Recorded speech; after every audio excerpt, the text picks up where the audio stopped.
Assalamualaikum warahmatullahi wabarakatuh. Mbah Nun, saya Siroj Abdul Aziz dari Banyumas. Mohon izin bertanya mengenai konsep bersyukur.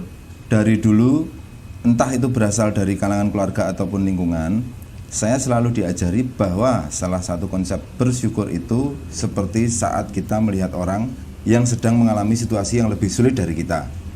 Oke. Kita harus bersyukur karena kita tidak bernasib seperti mereka. Seperti contohnya, kita harus bersyukur kita mempunyai kedua tangan di saat orang lain tidak. Apakah benar seperti itu konsep bersyukur, Mbah?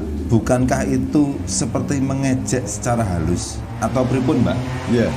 Mohon pencerahan. Saya coba bikin terminologi yang memudahkan semua ya.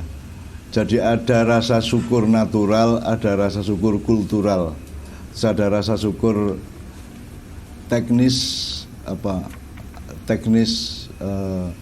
regulasi suatu keadaan atau muhasabah suatu keadaan. Jadi yang sekarang biasanya dikaitkan sama rasa syukur itu kultural, dapat duit banyak bersyukur, dapat rezeki bersyukur, ya.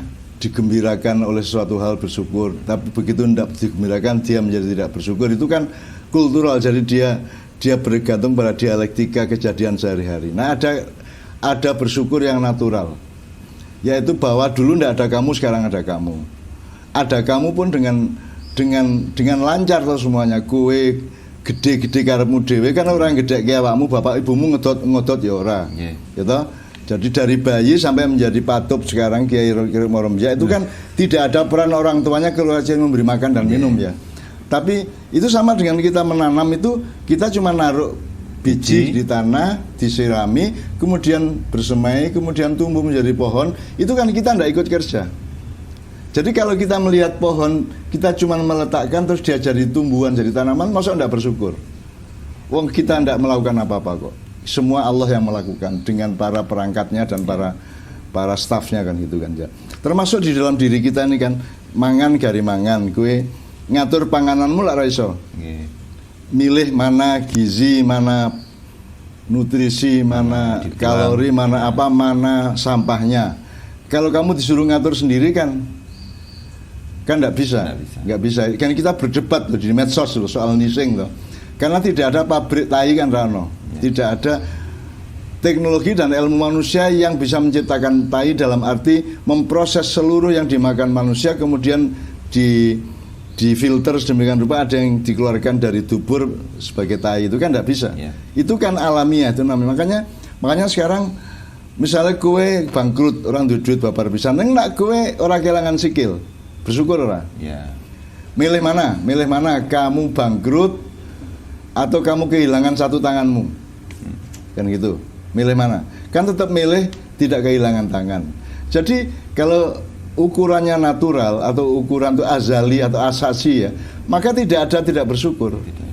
Seluruhnya itu bersyukur. Dalam keadaan terpuruk atau menderita atau sengsara atau hancur kayak apapun, itu kita tetap punya bahan untuk bersyukur karena secara alamiah, secara natural, secara sunnatullah, kita itu kan aslinya kan memang tidak ada dan tidak punya apa-apa, tapi sekarang kita tetap punya kok. Mangan isi kan misalnya sekarang kamu makan asin ya asin, terasa asin, kan tetap bersyukur. Bayangin kalau kamu kehilangan kemampuan merasakan asin, sedap. Jadi bebek selamat sama bebekmu dewe tidak ada bedanya misalnya gitu ya. Jadi itu kan bersyukur. Jadi tidak ada satu celah pun dalam kehidupan yang membuat manusia itu bebas dari rasa syukur. Tidak ada. Karena seluruhnya ini kalau kita perhatikan ke dalam maupun keluar dari kita, itu semuanya kita bersyukur. Bahwa ada keadaan-keadaan teknis pada ruang dan waktu tertentu di mana kita rugi, di mana kita kekurangan rezeki, di mana kita kurang bisa menyejahterakan anak istri, atau dagang kita bangkrut, atau kesulitan mencari nafkah segala macam. Itu kan tetap kalah dengan adanya alammu, adanya kakimu, adanya jari-jarimu. Untung aja Tuhan tuh tidak sampai ngomong kamu tak suruh sholat 5 kali sehari. Oke, kalau kamu cuma 4 kali jari-jarimu tak ambil 1. Gelem ora kowe? Iya. Kalau kamu sholatnya cuma 3 kali sehari atau waktu tilu ya, Islam waktu tilu, jari-jarimu tak ambil 2, tinggal 3. Gelem ora kowe? Nah, Tuhan kan nggak ngomong gitu. Kita bersyukur dong. Jadi kita tidak sholat pun tetap bisa sehat walafiat, tetap bisa ikut PON, bisa ikut Thomas Cup dan Uber Cup, jadi kita tetap bisa Olimpiade. Bahkan kita mencuri uang, terus kita pakai beli sotonya tetap rasa enak. Bagaimana tidak bersyukur? Wong Allah itu rahmatnya luar biasa. Allah itu rahmatnya menyebar tanpa regulasi apapun. Nah kalau barokah baru ada regulasinya kan gitu. Jadi menurut saya kalau dia menyesali, tadi pertanyaan kan menyesali, apakah benar seperti itu konsep bersyukur, Mbah? Bukankah itu seperti mengejek secara halus orang yang tidak punya tangan tadi, Mbah? Loh ya makanya kalau saya bersyukur itu natural. Betul, ya. Natural, harus mendasar. Kalau bersyukur hanya karena punya uang atau tidak punya uang, dapat istri cantik atau tidak, istri lari atau tidak, dan seterusnya itu kan sangat teknis dan sangat permukaan. Ibarat pohon itu ya harus mengakar.